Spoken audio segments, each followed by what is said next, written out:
মুখ্যমন্ত্রী তো আমাদের পেটে লাথি মারছে। কেন ওই হিন্দু মুসলমান তো আমরা ভাই ভাই, কেন উনি এরকম কেন করবেন? কিসের জন্য করবেন এইগুলো? আমরা তো হিন্দু মুসলমান ভাই ভাই, আমাদের তো কোনো আপত্তি নেই। মুসলিমরা কুরবানি দেয় দিক গে না, যাদের ধর্ম তারা পালন করুক, আমাদের ধর্ম আমরা পালন করব। কুরবানি দেয় তাদের মসজিদ কেন ভাঙা হবে? তারা তাদেরটা পালন করুক, আমাদের মন্দির আমাদের থাকুক, আমরা পালন করি। করছি মুখ্যমন্ত্রীকে এরকম করবেন না, গরিব মানুষের পেটে লাথি মারবেন না। আপনাকে তো এনেছি, আমরাই তো এনেছি, আমরাই তো আপনাকে এনেছি। আপনি তো এসি ঘরে চেয়ারে বসে বসে হুকুম করে বলে দিচ্ছেন যে কুরবানি হবে না, ব্যবসা হবে না। তাহলে এইগুলো কি করে, আমরা কি করে সংসারটা চালাবো? না বাচ্চা কাচ্চা কি করে মানুষ করব? মুখ্যমন্ত্রী বলছেন সোনার বাংলা গড়ে দেবেন। সোনার বাংলা গড়ে যদি দেন, তাহলে কেন গরিব মানুষরা আপনারা পছন্দ করতে চাচ্ছে না? কেন বলছে যে মুখ্যমন্ত্রী আমাদের লাথি মারছে, গরিব মানুষের লাথি মারছে? কিসের জন্য বলছে? তাহলে আপনি সোনার বাংলা তৈরি করুন, ভালো করে করুন, যাতে গরিব মানুষ যাতে পেটে দুটো ভাত খেতে পারে, কাজকর্ম করে খেতে পারে। তাহলে তো আপনাকে সেই আসনে বসাবে। তাহলে আপনি কেন এরকম করছেন? গরিব মানুষের পেটে কেন লাথি মারছেন? আমার 6টা গরু আছে। এখন কটা বিক্রি হলো? একটাও বিক্রি হয়নি, একটাও গরু। উপায় আর কি হবে? এই তো মুখ্যমন্ত্রী তো ওখানে বসে বসেই বলে দিচ্ছেন যে গরু মানে কষাই আর হবে না, মানে কুরবানি আর হবে না। তা কুরবানি যদি না হয়, আমরা এই গরু নিয়ে কি করব? আমরা বাচ্চা কাচ্চা মানুষ করব কি করে? পড়াশোনা শিখাবো কি করে? আমরা পেটের জ্বালা আমরা খাবো কি করে? এই ব্যবসা যদি না করতে পারি, আমরা খাবো কি করে? আমাদের স্বামী সন্তান সব কি ভেসে যাবে, গলায় দড়ি দিয়ে মরবে। আমাদের এই গরুগুলো একদম দুধ নেই গরু।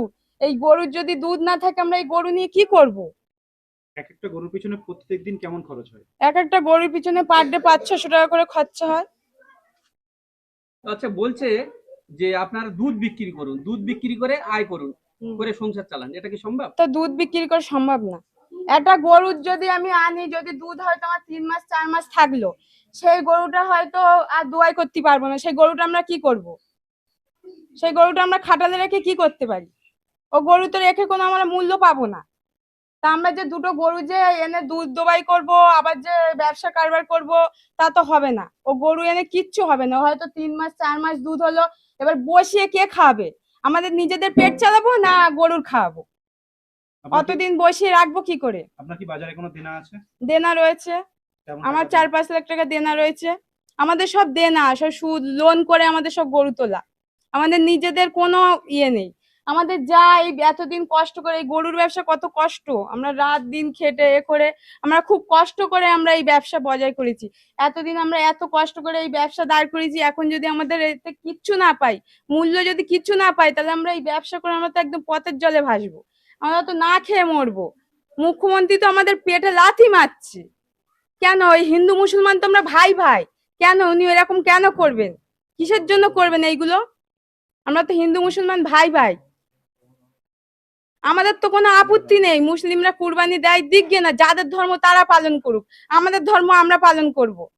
কুরবানি দেয় তাদের মসজিদ কেন ভাঙা হবে? তারা তাদেরটা পালন করুক, আমাদের মন্দির আমাদের থাকুক, আমরা পালন করি। আমাদের একটা দেবতা। হ্যাঁ, গরু একটা দেবতা, গরু গোমাতা, ঠিক আছে, আমাদেরও গোমাতা।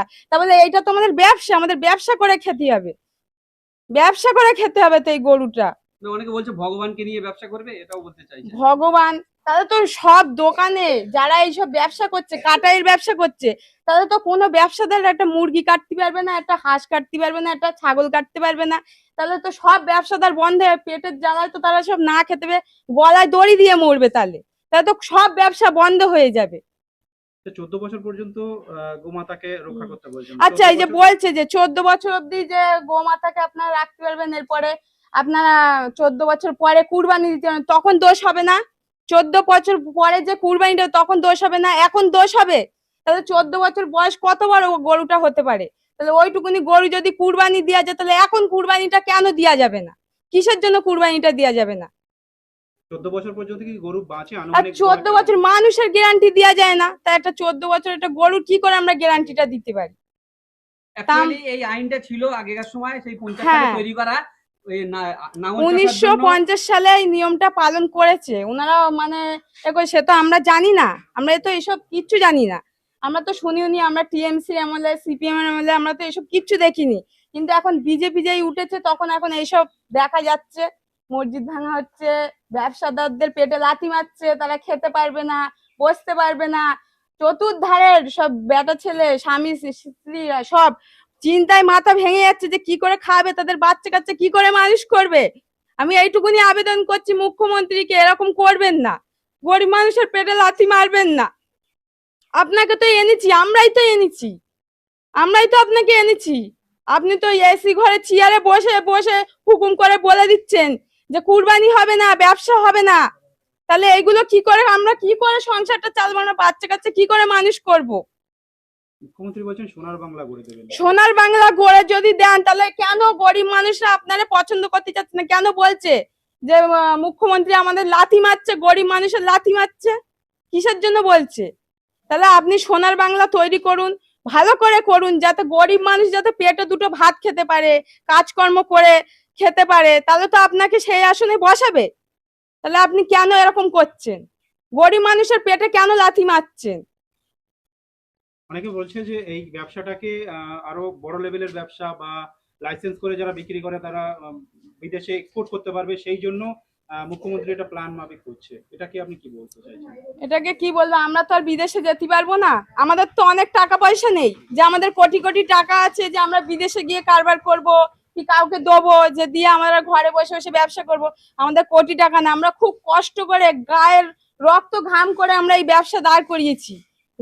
গায়ের রক্ত আমরা জল করে এই একটু একটু করে তিল তিল করে আমরা বড় করেছি। তো এইটুকু দিয়ে যে আমরা যেটুকুই পারি সামর্থ্য করে আমরা এইটুকু করছি। আমাদের বিদেশেও যাওয়ার ক্ষমতা নেই, আমরা বিদেশে রপ্তানি করারও আমাদের টাকা নেই যে আমরা কোটি কোটি টাকা দেবো। আমাদের এইটুকুই সামর্থ্য, আমরা এইটুকু নিয়ে সুখে থাকতে চাই। এইটুকুই এইটুকুই আপনাদের কাছে, মুখ্যমন্ত্রীর কাছে আমার এইটুকুই আবেদন যে আমরা যেটুকু নিয়ে আমরা বাঁচতে চাই, এইটুকু নিয়ে আপনি বাঁচান, আমাদের মেরে ফেলবেন না। তাহলে আমরা বাচ্চা কাচ্চাগুলো কি করে পড়াশোনা শিখাবো, কি করে মানুষ করব? আচ্ছা, কোনো যদি এখানে কোনো খরিদ্দার আসে, কোনো পুলিশি মানে ঝামেলার মধ্যে পড়ছেন নাকি নর্মাল কোনো পুলিশ? এখন আমাদের এদিকে কোনো পুলিশ টুলিশ আসেনি। এই এসেছে এইদিকে, তাহলে পুলিশ এসেছে। আমার বাড়িটা একটু ভিতর দিকে, আমি জানি না। তা যদিও আসে তাদের সঙ্গেও কথা বলবো, আলোচনা হবে যাতে সুযোগ সুবিধা দেয় তারা। তারাও যেন গিয়ে কথা বলুক মুখ্যমন্ত্রীর সঙ্গে, শুভেন্দু অধিকারের সঙ্গে কথা বলুক, যেন গরিব মানুষের পেটে না লাথি মারে, আমাদের ব্যবসাটা ভালো করে করুক, চালাক। তাহলে সব মানুষ আশীর্বাদ করবে, গরিব গরিব মানুষ তাকে অনেক করবে। এইসব কথা যেন আমাদের মানে মনে দুঃখ দিয়ে আমাদের যেন না কাঁদায়, আমাদের চোখের জল যেন না পড়ে। আমরা যেন বাচ্চা কাচ্চা ভালো করে মানুষ করে যেন আমরা খেতে পারি। আপনার নাম এবং গ্রাম? আমাদের নাম, আপনার নাম এবং আমার নাম মাধবী ঘোষ।